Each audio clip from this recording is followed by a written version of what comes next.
धुरंधर, जो कि रुकने का नाम ही नहीं ले रही, बॉलीवुड की 2025 में सबसे ज्यादा कमाने वाली मूवी बन चुकी है। और मैं इस मूवी को थोड़ा लेट देखा हूँ। देखो भाई, मुझे ये मूवी थिएटर में ही देखनी थी और कुछ पर्सनल कारणों की वजह से मैं इसको थिएटर में देख नहीं पा रहा था, लेकिन फाइनली मैं इसको थिएटर में देख ही लिया। और क्या ही बोलूं, मतलब अगर मैं मेन स्टोरी पर अपनी बात ना करूं, लेकिन भाई इस मूवी को जिस तरीके से बनाया गया है भाई, मतलब ये ऑडियंस को एंटरटेन करने के लिए बनाई गई है। इस मूवी का थिएटर एक्सपीरियंस 10 आउट ऑफ 10 था। भाई बॉलीवुड की मूवी की टिकट बेचना मल्टीप्लेक्स वालों को भारी पड़ जाता है, लेकिन इसके हाउसफुल पर हाउसफुल हो रहे हैं। चलो अब स्टार्ट करते हैं इस मूवी के ऊपर बात करना कि भाई मुझे इस मूवी में सबसे ज्यादा अच्छा क्या लगा। देखो, मैं इसकी मूवी की स्टोरी के बारे में ज्यादा बताऊंगा तो नहीं, लेकिन मोटा मोटा ये है कि भारत का एक जासूस पाकिस्तानी गैंग में बहुत अंदर तक इन्फिल्ट्रेट कर चुका है और कैसे वे भारत के लिए काम करता है। लेकिन भाई इस मूवी का जो मेन पॉइंट है वह है उस कराची की लियारी की गैंग को दिखाना और उस गैंग के लीडर रहमान डकैत यानी अक्षय खन्ना को प्रेजेंट करना है स्क्रीन पर।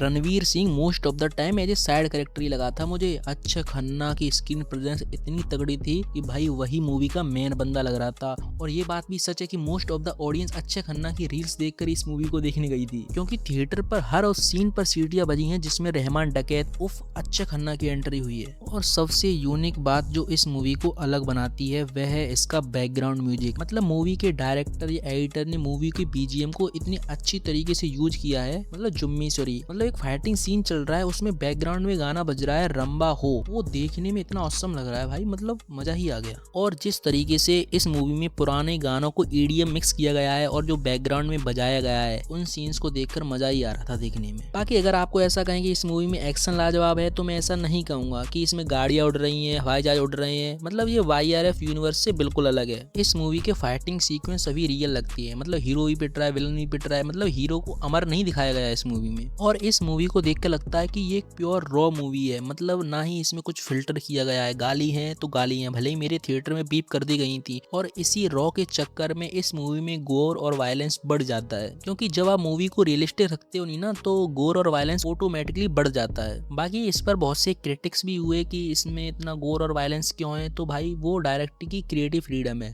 भाई उस मूवी को सर्टिफिकेशन ए मिला है, तो भाई वो क्रिएटिव फ्रीडम का यूज कर सकता है गोर और वायलेंस को दिखाने के लिए। और फिर आप डिबेट करो कि इसमें गोर वायलेंस सही था, तो भाई ये डिबेट ही यूजलेस लगती है। सर्टिफिकेशन ए मिल चुका है उस मूवी को, मतलब आप अगर मूवी को रॉ और रियलिस्टिक रखोगे तो उसमें गोर और वायलेंस आपको दिखाना ही पड़ेगा, और जितना रियलिस्टिक होगा उतना तो आपको रखना ही पड़ेगा। हाँ, ये बात मुझे बहुत गलत लगी कि मूवी ए सर्टिफाइड होने के बावजूद भी बहुत से गैर जिम्मेदार माता पिता अपने बच्चों को थिएटर में लेके आ रहे थे। मतलब क्लियरली उस मूवी में गाली बकी जा रही है, गोर और वायलेंस दिखाया जा रहा है, जो कि बच्चों के लिए नहीं है। मूवी सर्टिफाइड ए है, फिर भी थिएटर में मैंने 10-15 बच्चे देख लिए। भाई ये चीज मुझे परेशान कर रही थी कि ये मूवी बच्चों ने भी देखी, ये मूवी बच्चों के लिए तो नहीं है। बाकी इस मूवी का जो रियलिटी के साथ इंटीग्रेशन किया जाता है उस पर भी बहुत से लोगों ने सवाल उठाए हैं, लेकिन मैं उस डायरेक्शन में जाऊंगा नहीं। देखो भाई, वो बंदा बेवकूफ है जो इस मूवी को रियलिटी मान रहा है। भले ही इसमें रियल इवेंट इंटीग्रेट किए गए हों, लेकिन ये मूवी भी 100% रियल नहीं है। ये बात तो डायरेक्टर ने खुद ही क्लियर कर दी थी, लेकिन वो डायरेक्टर की एक क्रिएटिव चॉइस है कि उसने मूवी में बहुत सी real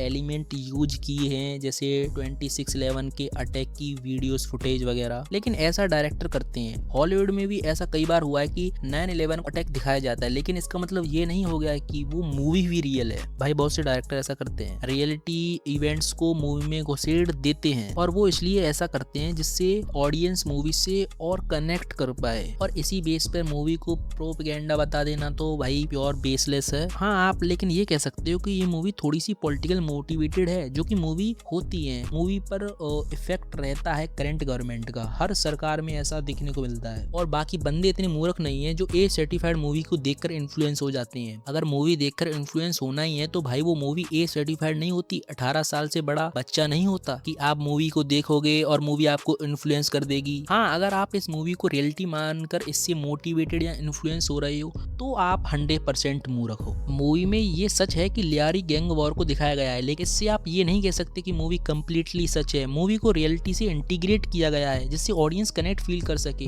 now let's back to the movie direction. देखो, मूवी की डायरेक्शन कमाल की है, साउंड डिजाइन कमाल का है, बैकग्राउंड म्यूजिक बहुत कमाल का है। कई सीन उठाकर देख लो भाई, वे आइकॉनिक तभी लग रहे हैं जब उसके पीछे बैकग्राउंड म्यूजिक चल रहा है। ने भी अक्षय खन्ना एज ए रहमान डकैत की सीन है, उसमें हर में बैकग्राउंड म्यूजिक चला है। जब अक्षय खन्ना लियारी को अस्सलाम वालेकुम बोलने वाला होता है तो उसके बैकग्राउंड में लुट ले गया चलता है, वो सीन उसी बीजीएम की वजह से आइकॉनिक है। मतलब इस मूवी में एक से बढ़कर एक गाने हैं। देखो मैं मूवी की स्टोरी पर बात नहीं करूंगा, पता है आप मूवी देख चुके होंगे और अगर आप नहीं देखे होंगे तो मैं बताऊंगा नहीं, और अब आगे स्पॉइलर होने वाले हैं, तो जिन्होंने इस मूवी को नहीं देखा है तो वो इस वीडियो को यहीं पर कट कर दें। मूवी के एंड में अक्षय खन्ना मर चुका है, यानी धुरंधर 2 बिना अक्षय खन्ना की होगी। तो मुझे नहीं पता कि धुरंधर 2 इससे अच्छा कर पाएगी कि नहीं, क्योंकि ये बात तो 100% सच है कि 50% ऑफ द ऑडियंस मूवी को अक्षय खन्ना की वजह से देखने गई थी। मतलब रणवीर सिंह भी एक बहुत अच्छा एक्टर है, मतलब क्या बॉडी सॉडी बनाई थी इस मूवी के लिए, लेकिन भाई इस मूवी में वो शैडो बनकर रह जाता है अक्षय खन्ना की। बाकी मूवी में संजय दत्त को भी मिस नहीं कर सकते, भाई बंदे ने काफी अच्छे सीन दिए हैं इस मूवी में। अगर मैं फाइनली इस मूवी को वन वर्ड में समराइज करूं तो भाई ये मूवी है प्योर एंटरटेनमेंट। मूवी को आप 2-3 बार बिना बोर हुए देख सकते हो। और एंड में एक बात ही कहूंगा भाई, इसका थिएटर एक्सपीरियंस अनमैच्ड था। मतलब एक वायरल मीम चल नहीं रहा है कि थोड़े रुपए ज्यादा कम, याद रखो वी आर कॉन्वर।